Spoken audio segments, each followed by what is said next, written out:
Hey, Gary, you here? I'm here. Hey, Gary, thank you so much for calling into the podcast. I want to thank you mainly because I'm a baseball fan. I like sci-fi. I want to talk about the new book.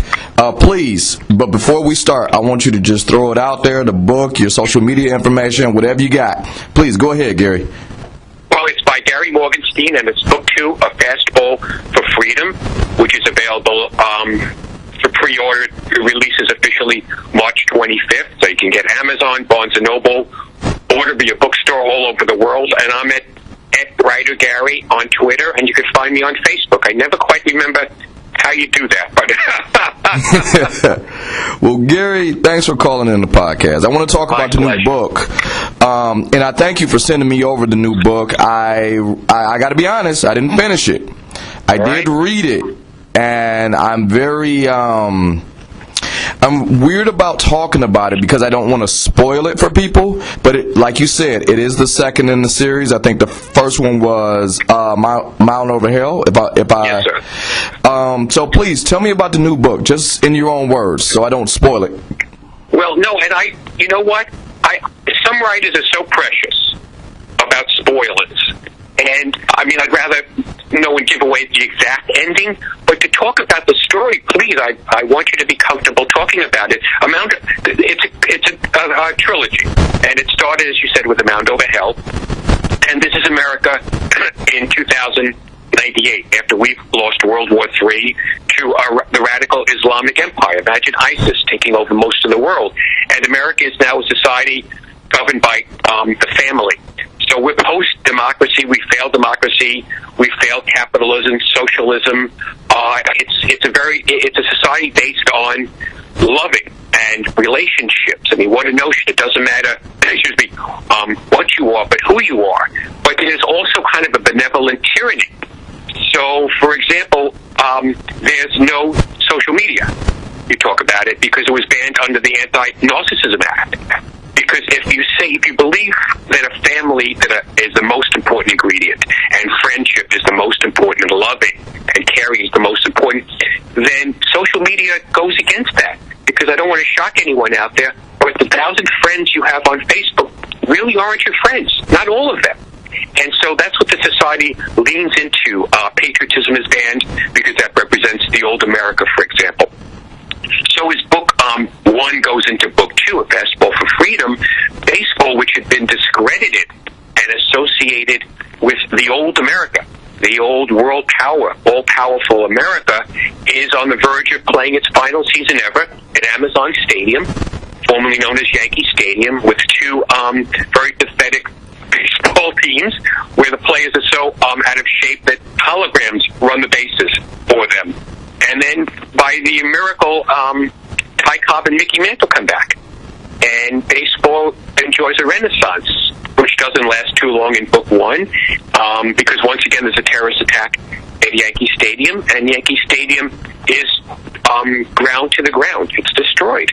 Because all the other baseball stadiums had been destroyed after baseball was accused of treason, of wanting to prosecute the war more vigorously. So in A Fastball for Freedom, what happens, now baseball again will begin resuming the 2099 opening day, and there will be baseball, and the stadiums are built by robots in this dystopian world where you have hatred, where you have America against Islam, and America surrounded, and the question becomes, can baseball and faith save the world? All right, I'm glad you did that because I would have spoiled that whole book. But no, please, I would. If you have favorite things that you're reading, please talk about it. I love that. Well, and that goes to my questions because, like, some of the things that you're touching on are very poignant, and you could kind of sort of see the seeds of that happening today. Granted, this book is based in 2000, like 100 years, well, 80 years from now, but there is kind of like these seeds being planted right now. Like, one of the things that got out to me, like Amazon Stadium, I mean, I know that's such a little detail, but I was like, yeah, I can see that happening. And when you start saying like baseball and how it went away and came back, because as a baseball fan myself, I am seeing it kind of slowly dying off, and I don't mean to offend, but it's becoming an old man's game. It's not relevant like it used to be. Well, yes, you're absolutely right, and I'm a baseball fan just like you. I love baseball, and you're absolutely right. It's the question. Okay, the question with baseball, taking it apart from discussing my book, is what makes it relevant? Should it be changed to make it relevant, and then it's no longer baseball? I mean, hello, do we really need a runner on second base at the top of the 10th inning? You don't want to get me started, Sam. Okay. I understand. So, if we sat down and talk about the rules and all that other stuff, yeah, we could be here all day. And I want to be mindful of your time, but at the same time, like one question I have. When I look at Mound Over Hill or Take Me Out to the Ball Game, the man who wanted to play center field, a lot of your works, right? Where's the demo of this cross section of science fiction guys, baseball fans, and I want to say like futurist? In a way, not necessarily science fiction, but because there's a political angle in there, there's a lot of stuff. So where's this cross section? And I'm very curious what your signings look like. I envision Raiders fans who do the cosplay. I envision people who love the Dodgers, but really into Battlestar Galactica. I'm curious, what does it look like? Well, I mean, you kind of got it. But above all, it's about people, the book. And I think when you write a novel, and you should always be mindful that it's the characters who linger with you. It's the characters you're following. These are the people, as a writer, you go into someone's head, into someone's world. I mean, you honor me by reading my work. And truly, I'm not just saying that. I mean, anyone who reads my novel, who spends time with it, who thinks about it, as you obviously have, it does me a great respect. And you do it because you like the themes, but at the end of the day, you care about the characters. So I think the book appeals to people who like literary works, it's a little different. One of the reasons why there's not a lot of dystopian science fiction baseball is because most speculative fiction writers don't think baseball is going to make it into the future, so they don't bother about it. It's going. It's over. It's not fast paced. Look, Sam, they might be right. There might not be a real baseball as we once knew it, because the baseball demographic is, as you said, very old, and young people don't flock to it. When you go to a baseball game, back when we remember those days, yeah. God willing, we will again. There's not as many young people. They're more attracted to football and basketball. But there's something, what I stress in my novels, as you can see, is my love of baseball and the timeless quality and the sentimentality of baseball. I happen to be a sentimental person. You need to be sentimental to get misty-eyed looking at the infield when you walk into a baseball stadium. You don't have that when you walk into a football stadium. It's a different experience. You don't get that when you walk into a basketball arena. It's a different experience. There's something about the smells of a baseball field, in the daytime or under the lights, which it has to appeal to a certain romantic in. And I think what, society now, you're not allowed to be sentimental about many things because you're mocked. Yeah, a little bit, yeah. Yeah, right. They take us down like, oh, well, you can't. The whole cancel culture and woke and all that. It's kind of old school, but that's the appeal of baseball.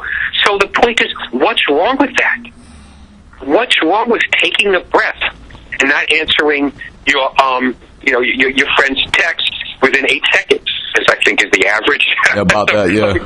Right, something terrifying like that. And I'm also guilty of that. But what's wrong with just taking a breath? And so baseball in my novels, as I said, belongs to the old America, which failed us, or we failed it. You want to be more accurately. But at the end of the day, it has a potential. Its warmth, its basic humanity, has a potential to unite the world, or at least make the world wake up. And that's what I get to in my books. I mean, we're all going through this horrible pandemic, and we know we're all living a dystopia, which when I wrote the book, I don't know if I'm prophetic or not. Of course, I could never. You're calling a lot of things in that book that's kind of sort of happening now. When you talk about the collapse of democracy and stuff like that, we had a taste of that for the last 4 years, depending on who you ask. But like you're nailing a few things. Well, yeah, nothing's preordained. I'm a big history fan, as you might gather, and history's ugly.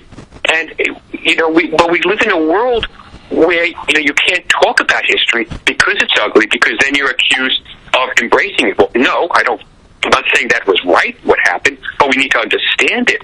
And I think that we forget that nothing says that America will always be a great power, or there will always be a democracy. I mean, remember the Roman Empire? I mean, here you go on.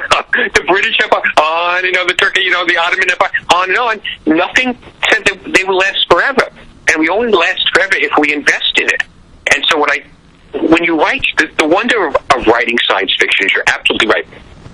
You want to have some seeds in today, so it doesn't completely come out of nowhere. But if you notice, I never reference anyone contemporary. There's no references to, and during the reign of the 3 terms of Donald Trump, Yeah, something like that. Yeah, I'm glad you didn't write that.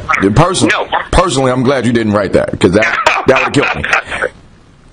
Well, I would date myself. And also, but you want to have the seed so people could say, I can see how that might happen. In the book, I have in 2040, all robots with faces were banned because they were beginning to blend into society. Well, it's not far-fetched that you could have technology where robots look just like us. Right? We have that now, yeah. Right, exactly. So it's not... What I'm trying to say is that I don't want to go completely over the top, but it's effective when you can say, all right, I could see this happen. And that's the wonder of science fiction. And then I revere science fiction. I love it. Well, I'm curious. I know you love it, but what do you hope that the thoughts of the readers to finish the books, what do you want that to stay with them? Well, I don't want anything specific because that's up to them. You're going to have, your blue is not my blue. Simple as that. So it's the same thing with reading a book. Once the book's done, it really doesn't belong to me. There's no right or wrong. I mean, if you get something factual, like you get a character's name wrong, okay, well, you correct that. But the impressions of what you think and what you feel, what you like, what you did not like, what you agreed with, what you didn't agree with, because there's many things in the book where, personally, I don't agree with. My characters behave in certain ways, and sometimes I'm ashamed of them.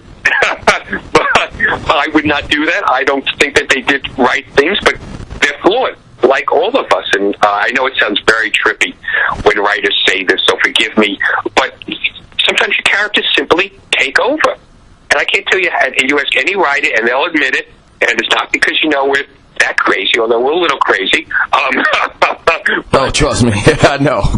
Yeah, it's the writing process is say, show me a well-adjusted writer, and I'll show you an accountant. Because there's nothing entirely normal about sitting around having strange people, fictitious people running around your head, but they do take over scenes.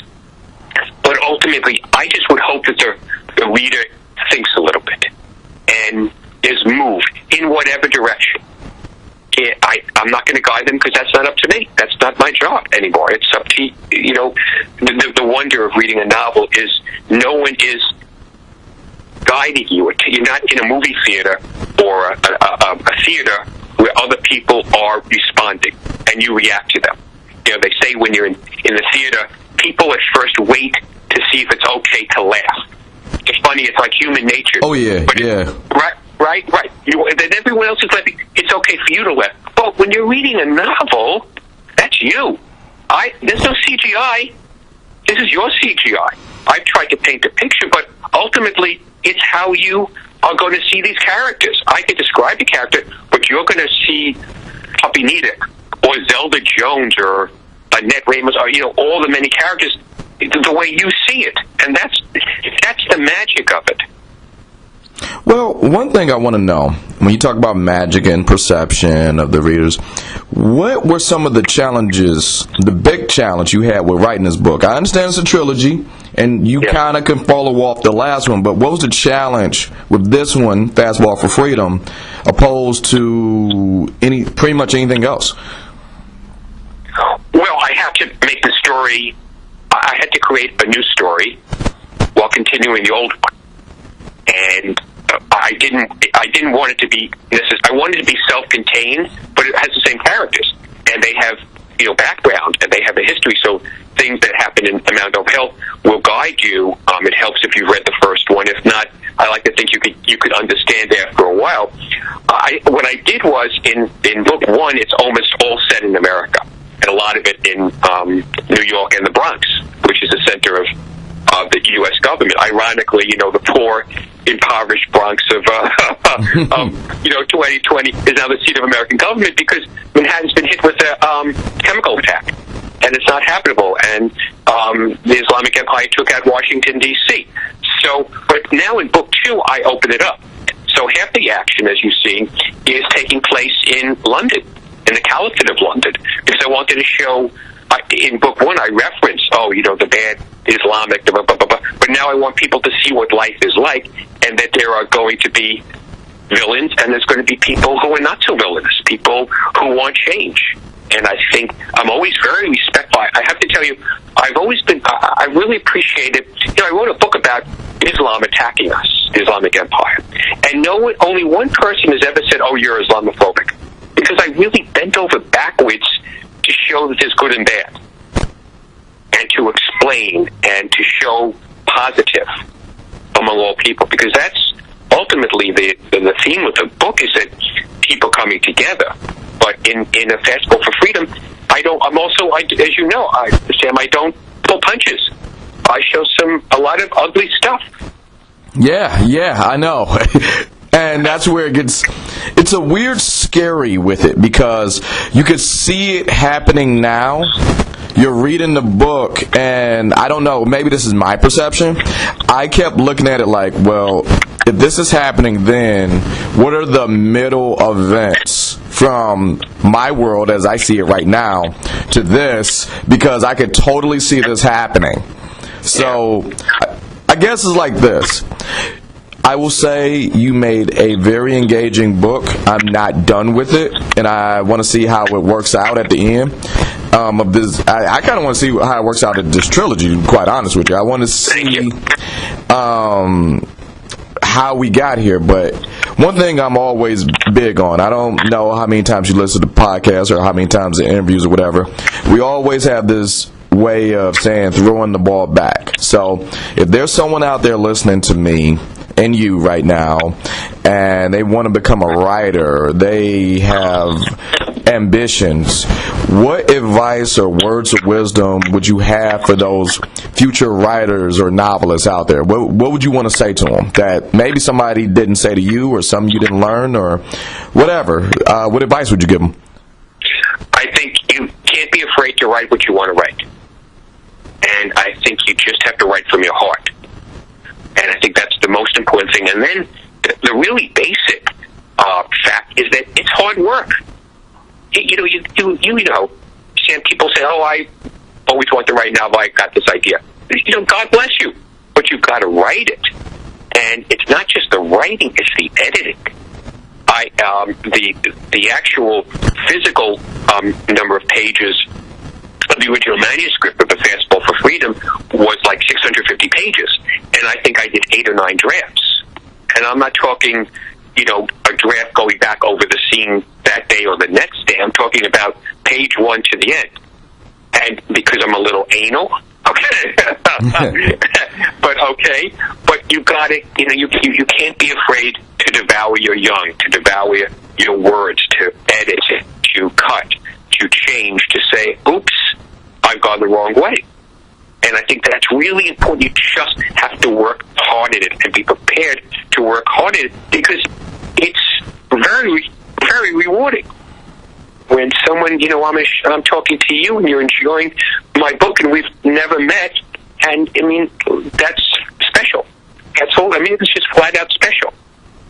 That's awesome, and thanks. Now, I really enjoyed the book. We're enjoying the book. I will finish it, and I want to thank you one more time. One more plug before we get out of here, please. Everything, Gary Morgenstein, your socials, the book. Where can they find it? All of that stuff. Please go ahead.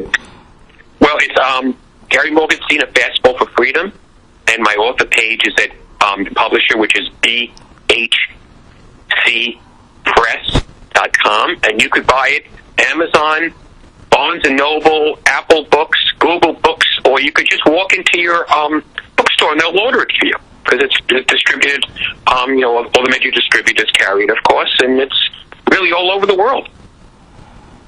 Well, Gary, I want to thank you so much. I'm going to put your stuff up when we post this podcast, and I thank you so much for calling in. Just giving us a little bit of your time. Thank you so much, Sam. You take care. It's a pleasure. And please let me know what you think of the book when you're done. Oh, okay. I'll shoot you an email. Please. All right. Take care. Thank you, everyone, for listening. All right. Thank you so much. Podcast. Bye-bye. All right. Bye.